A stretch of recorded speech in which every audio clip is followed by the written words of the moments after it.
Hi guys, it's Ray here from Man City Fan TV. Well, today I want to talk about a little bit about the Liverpool game coming up at the weekend and the bus and the route the bus is going to take.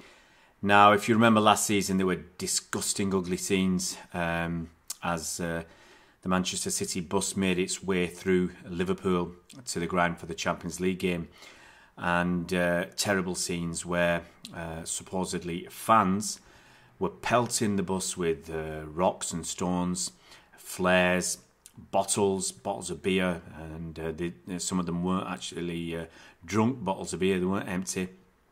And they caused, I think, thousands of pounds worth of damage to the coach, so much so that we had to send off back to Manchester for a new coach. I think one of the flares caused some damage to the roof, and you'll have seen some horribly disgusting pictures of, as I said, supposedly Liverpool fans jeering and gesticulating rudely, and some of them were on top of police vans, red mist everywhere with the flares, police just apparently standing by doing very little. And in the aftermath of all that, the police turned around and said, "Oh, sorry, we've spent apparently 130 hours, or we've had 130 hours of footage, we've reviewed it, and we can't find a single person there to arrest, to blame for any of this." Honestly, I don't believe that. I honestly cannot believe that it's possible in this day and age, with the police wearing body cams, so cameras on their body, with all the video footage available, and so many pictures of people, and the faces are clearly visible. I just cannot accept that the police have honestly looked into this thoroughly and properly and found absolutely no one to arrest and to blame and to charge over any of those incidents that occurred. Now, as well as all that, one really disturbing part of all this is that the police were forewarned, and everybody knew about this leaflet that was going around doing the rounds, where Liverpool were going to welcome the City bus in their usual style, and there was worries, and City themselves expressed this to Liverpool and the police in their discussions with them, that they were worried that there was going to be violence, that there was going to be problems and damage and whatever on the route. And despite all this and apparent changes to the route, apparently, it was the new route was leaked by the police and Liverpool Football Club themselves, and it went past I think the Arkle pub. I think it's called the Arkle. And that's apparently notorious for, let's say, boisterous behaviour. I think that's a polite way to put it. And it was also alleged that Liverpool stewards were directing fans to where the City coach would be. And as I said in an earlier video this week, that's disgusting and despicable if that is all true. And I said it last season after the game. There's absolutely no way, if you see video footage from inside the bus, there's absolutely no way some of those kids, and they are kids, 20, 21 years old players, there's absolutely no way that they would not have been affected by that. I think that was unfair. These kids, as I said, Sane is 20, 21, Sterling 22, I think at the time. And you'd have had other people on the bus who were that sort of age, Gabriel Jesus or whoever. We've got plenty of players in the age bracket 90 to 23. I think Mendy was that sort of age. I don't think he was fit to play.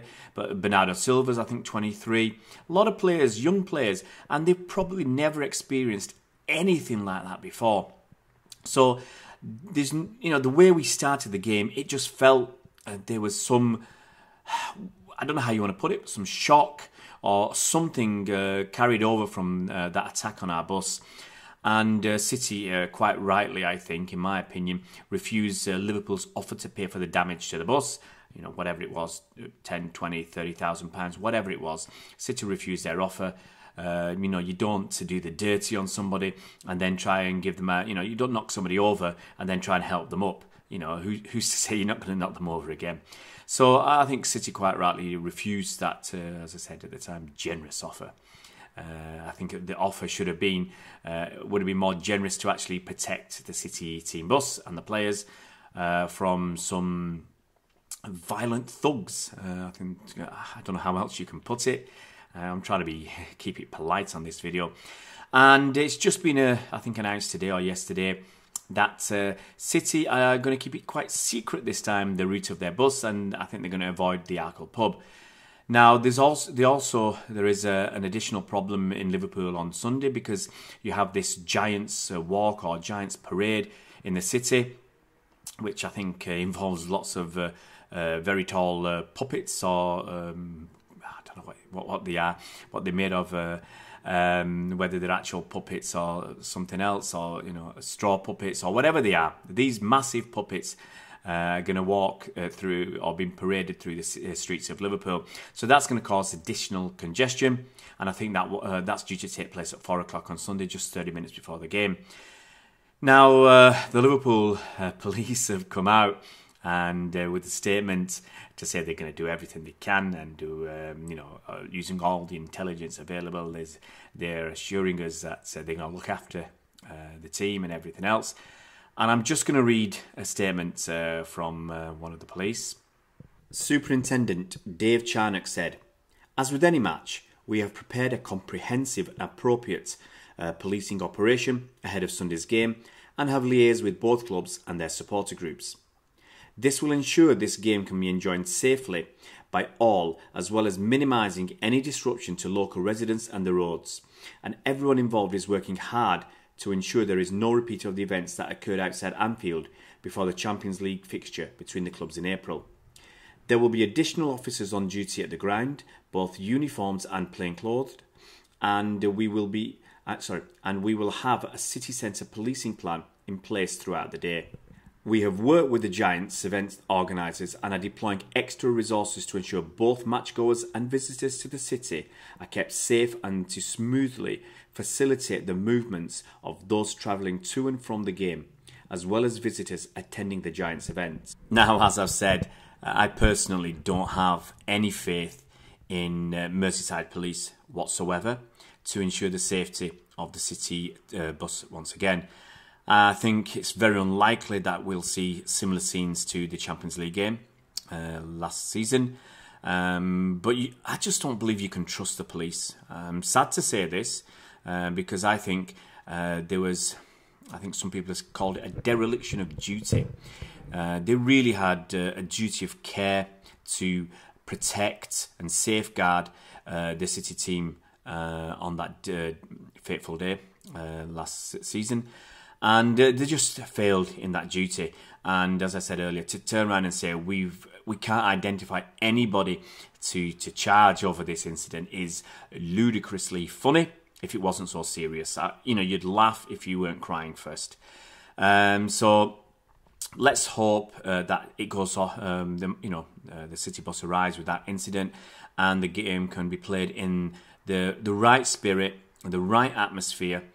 Because we want to talk about the football. We don't want to be talking about thugs attacking the bus or racial abuse of Raheem Sterling. I absolutely hope and pray that if there is any such abuse at the game, the stewards and the police will react properly, promptly and effectively to catch the people who are abusing Raheem Sterling. It goes on every game. There's always some sort of abuse, and some people, unfortunately, they can't control their emotions and their feelings, and they cross the line between what is, you can argue, acceptable banter and downright abuse, whether it's verbal abuse, racist abuse, or whatever. It's just not acceptable in this day and age. And I really hope that's stamped out very, very early, very, very quickly, and very, very effectively. And, we want to be talking about the football. The top two teams in the division, first and second, and we want to be talking about what's going on the pitch. We don't want any poor refereeing decisions or anything else to deflect from the spectacle at the ground on the pitch. And, let's see how the best or the top 2 teams in the country can play out the game.